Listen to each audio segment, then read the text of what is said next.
What is the best sauce to pair when you have short pasta?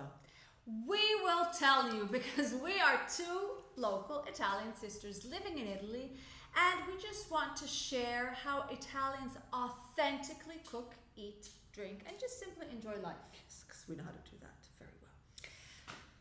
Let's start by saying that when it comes to pasta, it could be a little overwhelming because, consider that in Italy we have over 300 different pasta shapes. Pasta here is a thing. A big thing. Yeah, well, it took centuries and centuries and centuries to get to where we're now. But focusing on short pasta, we could say that, well, first of all, I'm sorry, let me take a step back, that we were saying 300 different types of pastas, which you can just actually divide into two main categories. Long pasta and short pasta. This is how Italians actually think. This is how we actually think. Pasta lunga and pasta corta. Two main different worlds, different purposes, different reasons of existing. Exactly. When it comes to short pasta, we can say three. Okay, we can say three main categories, but then, as we always know, there is one rule and 1,000 different ways to break it. And so, yes, let's say that there are three main categories for short pasta. Because those are probably the three main categories in which most of them fall into. Then there are other ones that have such a strong personality that they don't want to fit into a box. No, so they just have a world of their own. So the first one, actually I would say, let's say a little story that divides them both separately. Okay, so let's start. Okay, so let's start by saying something that is very important. Now, in the pasta world, so the pasta and the sauce are like two people that are in love. They need to embrace each other. It's a labor of love. After you cook, you want the pasta. So you do not want the sauce that runs away from the pasta. You want it to cling. They want it to kiss. And so something very important is the surface of the pasta. Now, the surface of the pasta is very, very important. And you will see that there are certain pasta shapes that are smooth. And certain pasta shapes that's got how do you call these? Ridges. They have these little lines. But now, if you were here with us and you were to touch this pasta shape, you will see that yes, it is smooth, but it's not like really, really smooth. It's sort of like, imagine sandpaper, but a very thin sandpaper. So the sauce will cling to the pasta. It's not just going to slide away and just vanish. Now, why is this? So most of the pasta shapes that are smooth come from Naples. Okay, Naples was a very, very important city in the history of pasta. So we have an incredible YouTube video where we go into this in detail. So go watch that one. So what made it this important? Naples is a port, and so they dried the pasta. First of all, the kind of very high quality semolina flour that they use, because this is what this kind of pasta is, the flour that this pasta is made with, and then thank you, I know that. And then the sea breeze. This was the sea breeze, and then the sea breeze, which was very important in the drying of pasta. The sun, the sea, the wind, everything of that setting made this possible. And imagine that one of the most important cities of pasta is Gragnano, and it is a town that's very close to Naples, and it has the perfect winds from, now I don't remember them all, mountains, seas, everything. It's perfect for drying pasta. Now in Rome, we did not have all the beautiful winds and seas that Naples had, and so we had to get creative. Italians are very creative. If we can't beat them, we find a way to get around it, and so that's why we created ridges. We actually, in Rome, made the pasta slightly thicker and then created these ridges so that we help the sauce stick. So in this little story, it already says there are two different types of short pasta. One is the smooth pasta, it's cut, it's short, it's smooth. The other one has ridges. Now, let's really talk about the important stuff. Yes, what sauce do you pair this with? It has these pastas that have holes, they're hollow. You have to think that the sauce needs to go into it. Okay, you want so the thinner the sauce, the thinner the hole, the narrower the hole, the thinner and the creamier the sauce. If it's some short pasta like this ditalini, it could be with or without the ridges. It's very small, and so obviously they go in a soup. They go in a minestrone. So the water will go into it, and it will still hug in its own little way. In its own little way, it will swim and hug in the sauce, in the broth, and then you've got like this one here specifically is called calamarata. So it's smooth, and there's also the other type of pasta, Paccheri. paccheri. Because in this case, the larger the hole, the shorter the pasta. And so the chunkier things you can put in it. Now, Vale, question. We have all short pasta. Why do we have long pasta there? Aha! Thank you. I forgot about that one. I knew it. This is one of my favorite stories. I get so excited for simple things, but I'm a simple person. Anyway, this is a pasta from Naples, you see. No ridges. And it's a long pasta. And it has quite a big hole for being a long pasta. Yeah, it does. Okay? And actually, she's like sort of like the mom of short pastas with the hollow center, because they were turned into short pasta. Okay? This is one of the very few times that you're allowed to break pasta. With ziti, with candele, there are different types. And so the beauty of this is that still today, I mean, you can actually buy them already broken. But, you know, you ask your children to do this, and this goes with a sauce that will enter the hole. In this case, it will be very meaty sauces. So you see, you've got pasta, short pasta, which have holes on the outside. It could be with the ridges. Those are more like local to Rome. Rome, yes. So yes. Imagine in Rome we've got guanciale, the cheek, the pork cheek. So imagine you're having a carbonara, and the guanciale, which is usually cut small because it hides inside here, and so then when you take the pasta, you have the creaminess of the carbonara that penetrates the inside of this with the little chunk of guanciale, and so it's a magic moment. I mean, here you're creating magic, and so that's everything makes sense. Everything makes sense. You've also got like this other type of pasta, which is the third category, is actually, it could either be smooth or it could have ridges. This is penne, which is slanted. The cut is not straight like in these other ones that we showed you. It's slanted. And if I think of penne, I think of one sauce exclusively. Just one, that's true. Yeah. Well, maybe the other one is quello con la vodka. But the sauce is penne all'arrabbiata. Arrabbiata means mad. So it's a tomato, a very spicy tomato sauce. Penne all'arrabbiata, classic. Then I would say that another category, I would call it the local category, because all these pastas are pastas that are made nowadays, obviously industrially. While some short pastas are actually made by hand. And they're going to be short. They don't fall into these three main categories that we told you. And so imagine orecchiette, imagine cavatelli. Malloreddus. Yes.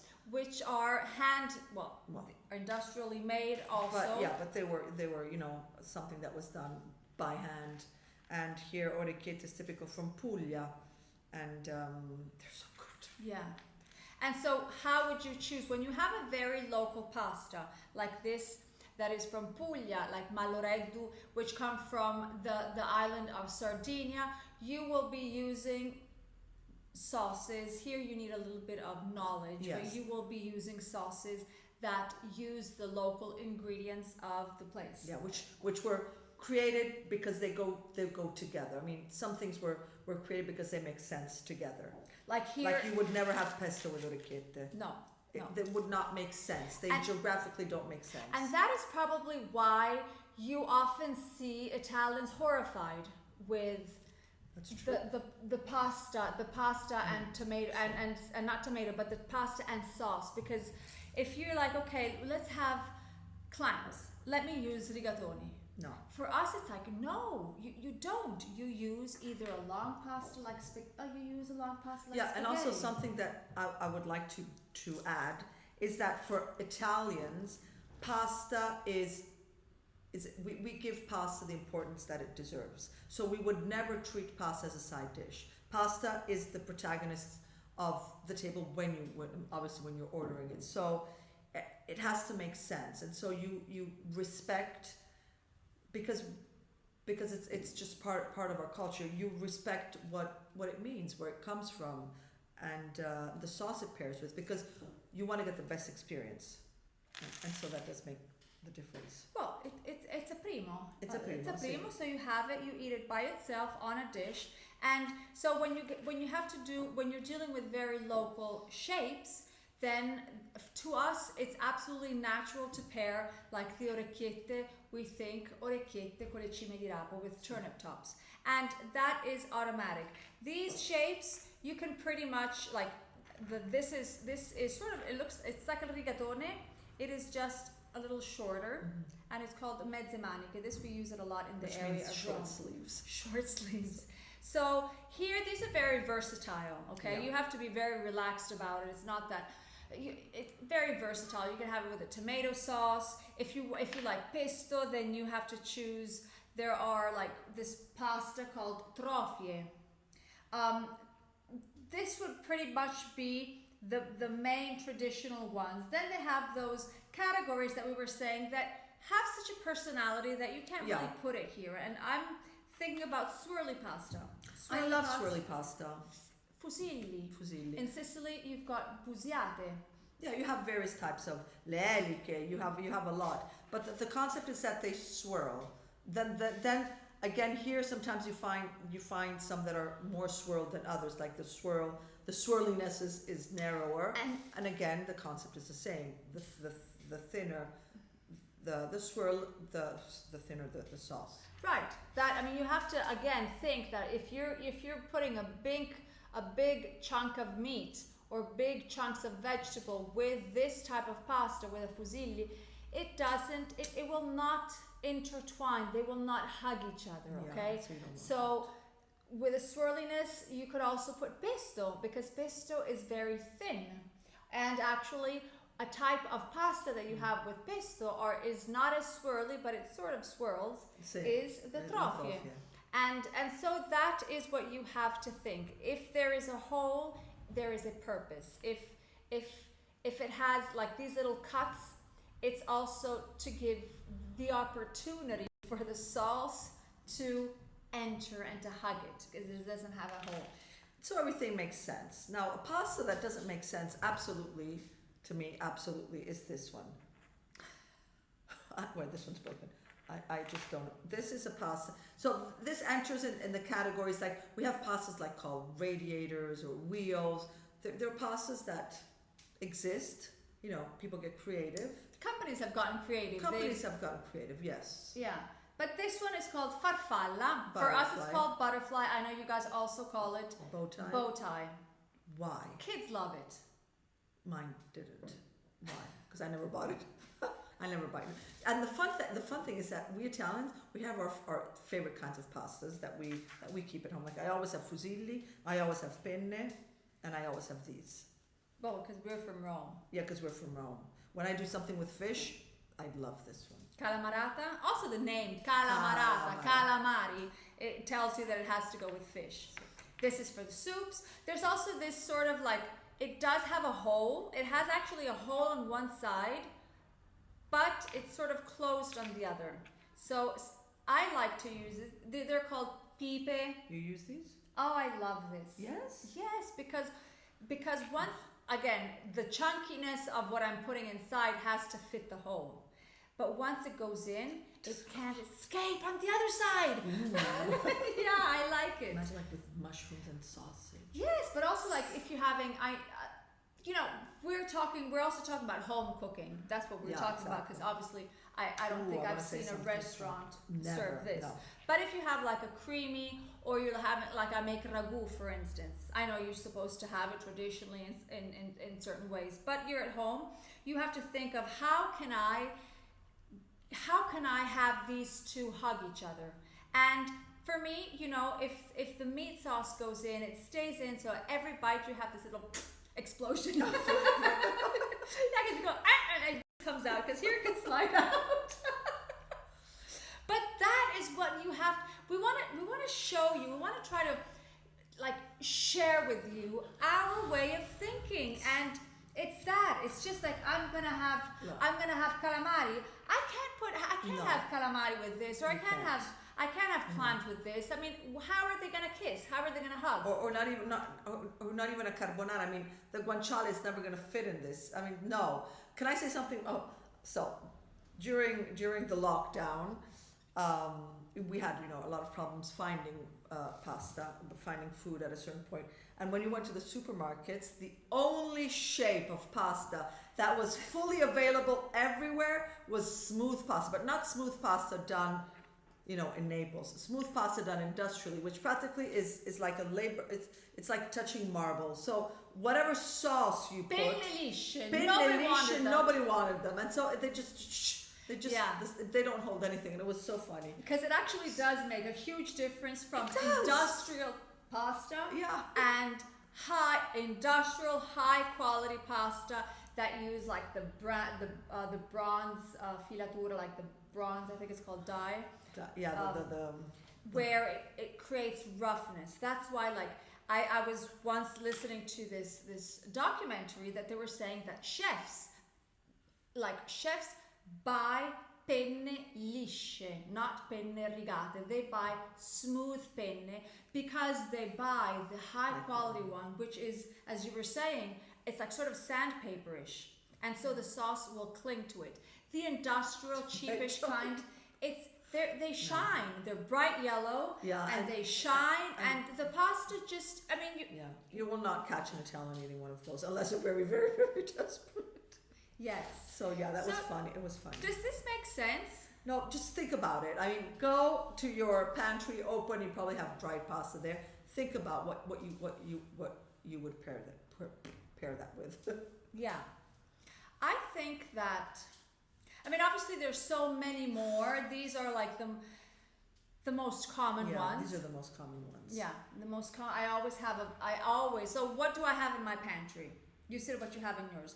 I always have a pastina. Always. I do too. Always. One, sometimes two different kinds. Maybe I could have this if I just want a little bit more chewiness to it. And then I have like a very small pastina. I always have one of these two. Yes. Because my kids love it. You know, we're Romans, and for us, it's the Roman. The mezze maniche is one of the most emblematic, and the rigatoni the most emblematic. I will have penne. Same. I have penne because I like penne. Very versatile. You know, at home you're going to be making on a regular basis. You can have tomato sauce. I mean, things that you make at home. And so all of the sauces will go. You don't have fusilli? Fusilli, if they're made nicely. I'm very picky with fusilli. These are too tight. These are too tight for my standards. Yeah, they're so too they're tight like each brand has their little fusilli style. Okay, I have my favorite brand of Italian pasta, like the industrial one, because it's 100% made in Italy, and they have a nice swirliness. Yes, and so they have a larger swirliness, which does make a difference. It does. So that that depends. This one, it depends. Snob.